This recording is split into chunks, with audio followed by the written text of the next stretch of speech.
ఎన్టీఆర్ రామ్ చరణ్ తాజా చిత్రం RRR movie press meet grand గా జరిగింది. ఈ సినిమాపై నెలకొన్న అనుమానాలను, సందేహాలను రాజమౌళి, ఎన్టీఆర్, రామ్ చరణ్ నివృత్తి చేసే ప్రయత్నం చేశారు. ఈ క్రమంలో మీడియా వారు అడిగిన కొన్ని ప్రశ్నలు RRR టీంను ఆశ్చర్యానికి గురిచేయగా మరికొన్ని కడుపుబ్బా నవ్వించాయి. అయితే ఒకే ఒక్క ప్రశ్న మాత్రం వారిని తీవ్ర ఆగ్రహానికి గురిచేసినట్లు తెలుస్తోంది.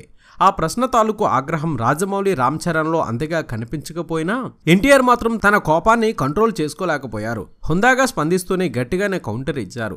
తారక్ ఆగ్రహానికి గురికావడానికి కారణమేంటో ఒక్కసారి మనం చూద్దాం. ఇంతకీ ఆ ప్రశ్నలో ఏముందో ఒక్కసారి చూసినట్లయితే, కొమరం భీం ముస్లిం పాలనలో ఉండేవారు. అల్లూరి సీతారామరాజు గారు క్రిస్టియన్స్ అయిన బ్రిటిషర్స్ పాలనలో ఉండేవారు. ఈ ఇద్దరు కూడా బయట నుంచి వచ్చిన వారే. వీరేమో హిందువులు. మీరు స్టోరీ అనుకున్నప్పుడు అలాంటి ఆలోచన మీకు ఉండకపోవచ్చు, కానీ రేపు సినిమా ప్రజల్లోకి వచ్చినప్పుడు ఎవరైనా దీన్ని ఆ కోణంలో చూసి వివాదం చేస్తే పరిస్థితి ఏంటి అన్న ప్రశ్న ఎదురైంది.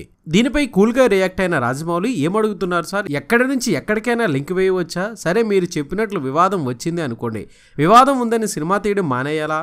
ఇలాంటివి వస్తూనే ఉంటాయి. నేనైతే ఇలాంటి వాటి గురించి ఆలోచించను అంటూ రాజమౌళి చాలా కూల్గా రియాక్ట్ అయ్యారు. ఇక కోపాన్ని అణుచుకొని ఎన్టీఆర్ హుందాగా. అయితే ఈ ప్రశ్న ఎన్టీఆర్ కు చాలా కోపం తెప్పించినట్లు ఆయన ఫేస్ రియాక్షన్స్ స్పష్టం చేస్తున్నాయి. ఇలాంటి ఆలోచనలు మనకే ఉన్నాయి, కానీ వారికి లేవు. మన ఆలోచనలు వారిపై రుద్దేస్తున్నాం అంటూ హుందాగా స్పందించారు. కులం, మతం లాంటి తేడాలతో మనుషులను, పరిస్థితులను, సినిమాలను బ్యారేజ్ వేస్తే ఎన్టీఆర్ చాలా చిరాకు పడతారని ఆయన సన్నిహితులు చెప్తూ ఉంటారు.